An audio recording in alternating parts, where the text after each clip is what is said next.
اما بعد اعوذ باللہ من الشیطان الرجیم بسم اللہ الرحمن الرحیم۔ پیارے پیغمبر صلی اللہ علیہ وسلم کی ہجرت کا باب چل رہا تھا کہ پیارے پیغمبر صلی اللہ علیہ وسلم نے حضرت علی رضی اللہ تعالیٰ عنہ کو اپنے بستر پر سونے کے لیے لٹایا اور ان کے ذمے لگایا کہ امانتیں آپ نے لوٹانی ہیں اور ہمیں حکم ہو گیا ہے، ہم اس سفر کو اب اختیار کر رہے ہیں۔ تو پیارے پیغمبر صلی اللہ علیہ وسلم ابوبکر رضی اللہ تعالیٰ عنہ کے گھر تشریف لے گئے۔ گھر سے جب باہر نکلے تو آپ کے دست مبارک میں ایک مٹھی میں مٹی تھی۔ آپ نے اس مٹی پر سورہ یاسین کی آیت وَجَعَلْنَا مِن بَيْنِ أَيْدِيهِمْ سَدًّا وَمِن خَلْفِهِمْ سَدًّا فَأَغْشَيْنَاهُمْ فَهُمْ لَا يُبْصِرُونَ تلاوت فرمائی اور اس کو اچھال دیا، اس کو ان کے سروں پر ڈال دیا۔ اللہ نے ان کی آنکھوں میں پردہ ڈال دیا اور آپ ان کے سامنے سے گزر گئے۔ آپ علیہ السلام یہاں سے نکل کر ابوبکر رضی اللہ تعالیٰ عنہ کے گھر گئے۔ ابوبکر رضی اللہ تعالیٰ عنہ کو ساتھ لیا اور وہاں سے آگے جبل ثور کی طرف نبی علیہ السلام خاموشی سے روانہ ہوئے اور وہاں جا کر جبل ثور کی غار میں جا کر چھپ گئے۔ اسی اثناء میں ایک شخص نے جو کہ مکان کے پاس سے گزرا، نبی علیہ السلام کے مکان کے پاس سے گزرا، اس نے وہاں قریش کے پہرے کو دیکھا تو قریش کو اس نے کہا کہ تم لوگ کیا کر رہے ہو، کس کے منتظر ہو؟ انہوں نے کہا کہ ہم محمد صلی اللہ علیہ وسلم کے منتظر ہیں کہ وہ برآمد ہوں تو ہم ان کے اوپر حملہ آور ہوں۔ شخص نے کہا کہ اللہ تم کو ناکام کرے، محمد صلی اللہ علیہ وسلم تمہارے سروں پر خاک ڈال کر جا چکے ہیں۔ وہ یہاں سے رخصت ہو گئے۔ صبح ہوئی، علی رضی اللہ عنہ آپ صلی اللہ علیہ وسلم کے بستر سے باہر تشریف لائے تو یہ کہنے لگے واللہ اس شخص نے ہم سے سچ کہا تھا، اور خود ہی احساس ندامت کے شرمندگی سے گڑے مرے جاتے تھے۔ علی سے پوچھا کہ نبی علیہ السلام کہاں ہیں؟ انہوں نے کہا میرے علم میں نہیں ہے، مجھے نہیں پتہ۔ یہ روایت حضرت علی ابن عباس اور عائشہ رضی اللہ تعالیٰ عنہ سے مروی ہے۔ عائشہ بنت قدامہ اور سراقہ بنت جاشم بھی یہ روایت سراقہ بن جعثم بھی روایت کرتے ہیں۔ اس زمانے میں بھی باوجود یہ کہ کفر کا دورہ تھا، اسلام اس وقت اپنی جڑیں مضبوط کر رہا تھا، تب بھی حال یہ تھا کہ جب کسی مکان کا، کسی قلعے کا محاصرہ کیا جاتا تو خاص طور پر عورتوں سے تعارض نہیں کیا جاتا تھا، اور یہ تو بہرحال پیارے پیغمبر صلی اللہ علیہ وسلم کا گھر تھا، تو انہوں نے گھر کے اندر گھسنے کی کوشش نہیں کی۔ گھر میں گھسنے کو معیوب سمجھتے تھے تو گھر میں گھسنے کی کوشش نہیں کی۔ نبی علیہ السلام مکہ مکرمہ سے روانہ ہوئے، آپ نے ایک ٹیلے پر قیام فرمایا، ٹھہرے اور وہاں ٹھہر کے پلٹ کر اپنے مکہ مکرمہ کو دیکھا اور اللہ تعالیٰ خود باقاعدہ مخاطب ہوئے، مکہ مکرمہ سے مخاطب ہوئے اور یوں کر کے کہا واللہ انک لخیر ارض اللہ واحب ارض الی اللہ ولولا انی اخرجت منک ما خرجت۔ واللہ تم بہترین زمین ہو اللہ تعالیٰ کی اور اللہ تعالیٰ کے نزدیک پسندیدہ زمین ہو، اور اگر کہ کاش کہ ولولا انی اخرجت، اگر کہ مجھے نکالا نہ جاتا تم میں سے، تمہارے مکہ سے مجھے تم سے نکالا نہ جاتا تو میں یہاں سے باہر نہ نکلتا۔ یہ حدیث امام بخاری رحمۃ اللہ علیہ نے روایت کی ہے اور ابن عباس رضی اللہ تعالیٰ عنہ اس کے راوی ہیں۔ ایک جگہ ارشاد ہے، آپ نے اس وقت یہ فرمایا ما اطیبک من بلد واحبک واحب الی ولولا ان قومی اخرجونی ما سکنت غیرک۔ اگر میری قوم کتنا ہی شاندار پاکیزہ شہر ہے، وہ مجھ کو بڑا ہی محبوب ہے، اور اگر میری قوم مجھ کو نہ نکالتی تو میں یہاں سے نہ نکلتا۔ آج وہ دن تھا پیارے پیغمبر صلی اللہ علیہ وسلم کے مکہ چھوڑنے کا، آج یہ وہ بابرکت دن تھا کہ آپ کو آپ کی اس نبوت کے دعوے سے پہلے ہی یہ بات خبر دے دی گئی تھی کہ آپ کو آپ کے شہر سے لوگ نکالیں گے۔ آپ حضرات کو یاد ہوگا تو خدیجہ رضی اللہ تعالی عنہ کے ساتھ نبی کریم صلی اللہ علیہ وسلم ورقہ بن نوفل کے پاس گئے تھے، نبوت کی پہلی وحی آ چکی تھی، تو ورقہ نے یہ بات کہی تھی کہ آپ کو آپ کے شہر والے آپ کے گھر سے نکال دیں گے، آپ کو آپ کے گھر سے نکال دیں گے۔ آج رات وہ وقت پورا ہو رہا تھا کہ پیارے پیغمبر صلی اللہ علیہ وسلم کو رات کے اندھیروں میں مکہ مکرمہ چھوڑنا تھا، آپ نے مکہ کو مخاطب کر کے کہا ما اطیبک من بلد واحب الی واحب الی ولولا ان قومی اخرجونی، میری قوم اگر مجھے نہ نکالتی ما سکنت غیرک، میں تمہارے علاوہ میں قیام نہ کرتا۔ امام ترمذی رحمۃ اللہ علیہ نے اس حدیث کو صحیح بتلایا ہے۔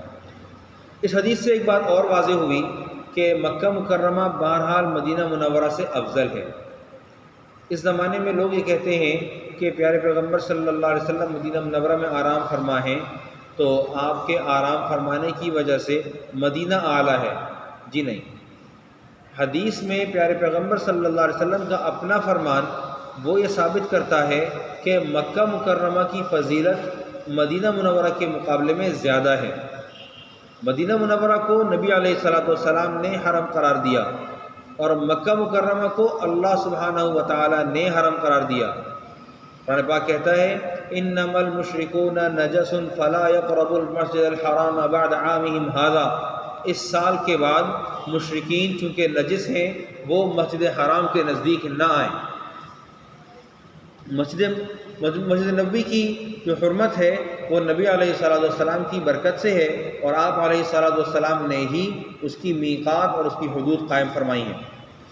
ابوبکر رضی اللہ تعالیٰ عنہ کی صاحبزادی اسماء بنت ابی بکر، یہ اسماء بنت ابی بکر یہ بڑا تاریخی نام ہے، یاد رکھیے گا۔ اسماء بنت ابی بکر رضی اللہ تعالیٰ عنہ اللہ کے نبی صلی اللہ علیہ وسلم کی رشتے میں سالی ہوتی ہیں۔ سالی کا مطلب کہ بیوی کی بہن، اور اس وقت نکاح غالباً کہ ہو چکا تھا۔ تو اسماء بنت ابی بکر رضی اللہ تعالیٰ عنہ نے سفر کے لیے ناشتہ تیار کیا، اور جلد بازی میں بجائے اس کے کہ کوئی رسی وغیرہ تلاش کرتی، رسی سے اس توشدان کو، اس ناشتے کو باندھتی، انہوں نے اپنا دوپٹہ پھاڑا اور وہ اس کو دو پٹ کیا، اور اس کو آدھا ادھر اور آدھا ادھر۔ ایک روایت میں ہے کہ آپ نے آدھے سے مشکیزہ باندھا اور آدھے سے ناشتہ باندھا۔ تو اس دن سے نبی علیہ الصلوۃ والسلام نے ان کا نام رکھا ذات النطاقین، دو پٹوں والی، تو ان کا نام یہ پڑ گیا۔ عبداللہ بن ابی بکر رضی اللہ تعالیٰ نبی کریم صلی اللہ علیہ وسلم کے رشتے میں سالے ہوتے ہیں، ابوبکر رضی اللہ تعالیٰ عنہ کے بیٹے ہوتے ہیں۔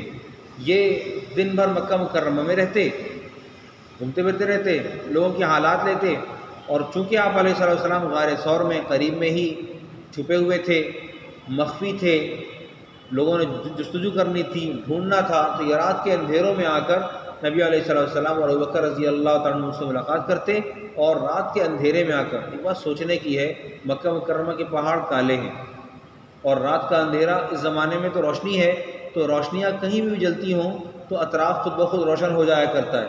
اس زمانے میں چراغ ہوا کرتا تھا۔ رات کے اندھیرے میں پہاڑ پر چڑھنا، پہلے تو نبی علیہ السلام اور ابوبکر رضی اللہ عنہ کیسے چلے گئے، یہ سوال، اور پھر عبداللہ ابن ابی بکر کا روزانہ کی بنیاد پر وہاں جانا، وہاں نبی علیہ السلام کی زیارت کرنا، قدم بوسی کرنا، اور وہاں جا کر اطلاع دینا کہ مکہ مکرمہ میں چل کیا رہا ہے، حالات کی خبر دینا، ایک امتحان تھا۔ یہاں عامر ابن فہیرہ ابوبکر رضی اللہ تعالیٰ عنہ کے آزاد کردہ غلام ہیں، یہ بکریاں چرایا کرتے تھے، یہ قصداً بکریاں چراتے ہوئے جاتے، اور عشاء کے وقت جا کر نبی علیہ السلام اور ابوبکر رضی اللہ تعالیٰ عنہ کو اس کا بکری کا دودھ پلاتے۔ نظام آپ بتائیں، نظام، ہجرت ہو رہی ہے، نازک ترین معاملہ ہے، وقت کے نبی محمد عربی صلی اللہ علیہ وسلم خاتم النبیین سرکار دو عالم صلی اللہ علیہ وسلم سفر فرما رہے ہیں، اور آپ غار میں ہیں، اور آپ کے لیے ایک طرف سے ناشتہ پہنچ رہا ہے، ایک طرف سے خبر پہنچانے والا بندہ موجود ہے، اور ایک طرف سے دودھ پلانے کے لیے بھی ایک آدمی آتا ہے، اس کا نام ہے عامر ابن فہیرہ۔ عبداللہ ابن اریقط دولی، یہ شخص مسلمان نہیں تھا، اس سے بات طے تھی۔ آپ حضرات کو یاد ہوگا، ہم نے عرض کیا تھا کہ ابوبکر رضی اللہ تعالیٰ عنہ نے 2 اونٹنیاں خریدی تھیں جن کی مالیت 800 درہم تھی، 800 درہم۔ اگر آج بھی درہم کو تولا جائے تو 1000 درہم میرے خیال ہے کہ 70,000 روپے بنتے ہیں۔ خیر، ابوبکر رضی اللہ تعالیٰ عنہ نے 800 درہم کی وہ 2 اونٹنیاں خریدیں، اور ان 2 اونٹنیوں کو عبداللہ ابن اریقط دولی کے حوالے کیا اور اس کے ذمے لگایا کہ تم نے ہمارے ساتھ سفر پر چلنا ہے، رہبری اختیار کرنی ہے، رہبر تم ہوگے، تو ٹھیک ہے۔ حالانکہ یہ شخص کافر ہے، یہ آدمی مشرک ہے، یہ ایمان نہیں لایا، اس آدمی کے اوپر اتنا اعتبار کیا گیا۔ ابوبکر رضی اللہ تعالیٰ عنہ کے بھروسے کا آدمی تھا۔ بخاری شریف میں باقاعدہ ایک باب ہے، اس کا نام ہے باب الہجرہ، اور وہاں اس کا تذکرہ موجود ہے۔ اونٹنیاں اس کے سپرد کی اور وہ دونوں کو تیسرے دن جبل ثور سے لینے کے لیے حاضر ہوا، یہاں سے لے کر مدینہ روانہ ہوئے۔ یہاں سے ایک بات اور مسئلہ نکلتا ہے کہ راستہ تو نبی کریم صلی اللہ علیہ وسلم نے خود پسند فرمایا، اور وہ آدمی بھی کچھ نہ کچھ ناسا ہی ہوگا کہ متعین فرمایا آپ نے، لیکن کافر کو مزدوری دے کر، اجرت دے کر کام لینا جائز ہے۔ ایک بات، پہلی اہم بات کیا کہ کسی کافر کو اجرت دے کر اس سے کام لینا جائز ہے۔ ہم اس دور میں یہ کہتے ہیں کہ قادیانیوں کی حوصلہ افزائی ہرگز نہ کی جائے، وہ اپنی کمیونٹی کے اوپر خرچہ کرتے ہیں، یہودی اپنی کمیونٹی پہ خرچہ کرتے ہیں، وہ ہم سے پیسے کماتے ہیں اور اپنی کمیونٹی کو سپورٹ کرتے ہیں، ان لوگوں کو پیسے نہیں دینے چاہیے۔ یہ ایک شرعی مسئلہ ہے۔ کیوں ہے؟ اب مثال کے طور پہ ہمارے پاکستان میں جے ڈی سی خاصا مشہور ہوا ہے۔ میرا ذاتی مشاہدہ یہ ہے کہ جب وہ سیلاب زدہ علاقہ چل رہا تھا، سیلاب زدگان کے ساتھ کام چل رہا تھا، تو ہم خود کئی مرتبہ جھڈو گئے ہیں۔ راستے بھر میں سیلاب تھا، لق و دق صحرا کے اندر پانی پانی تھا، تو وہاں پانی کی کثرت کے باوجود ہم نے کہیں پر بھی جے ڈی سی کو نہیں دیکھا، لیکن جے ڈی سی نے کچھ وقت پہلے اپنی خبر ریلیز کی ہے کہ ہم نے فلاں فلاں فلاں فلاں اتنے علاقوں میں جا کر امام بارگاہیں بنائی ہیں۔ ظاہر ہے جو اس کا کام تھا وہ ایک فرقے سے تعلق رکھتا ہے، تو اس نے وہی کام کیا، خیر، اور یہ بہت خطرناک بات تھی۔ دوسری بات اہم کہ آپ زکوٰۃ کے اموال جے ڈی سی ہو یا کسی بھی ایسی این جی او جو کہ زکوٰۃ کو لیتی ہے لیکن اس کے پاس خرچ کرنے کے اسباب زکوٰۃ کی شرائط کے مطابق نہیں ہیں، اس کو زکوٰۃ نہیں دینی چاہیے۔ جیسے کہ پٹیل ہاسپٹل، اسی طریقے سے شوکت خانہ ہاسپٹل، اسی طریقے سے آغا خان ہاسپٹل، یہ ہسپتال کیا کرتے ہیں؟ اس بات کو سمجھیے گا ذرا سا، یہ بات نازک ہے، زکوٰۃ ادا نہیں ہوتی۔ کیوں نہیں ہوتی؟ اس لیے کہ وہاں پر جو زکوٰۃ کے ادا کرنے کی شرائط ہیں وہ پوری نہیں ہوتی۔ وہ اپنے طور پر تحقیق کرتے ہیں اور تحقیق کے لیے باقاعدہ علماء کو رکھا ہوا ہے، لیکن کرتے کیا ہیں؟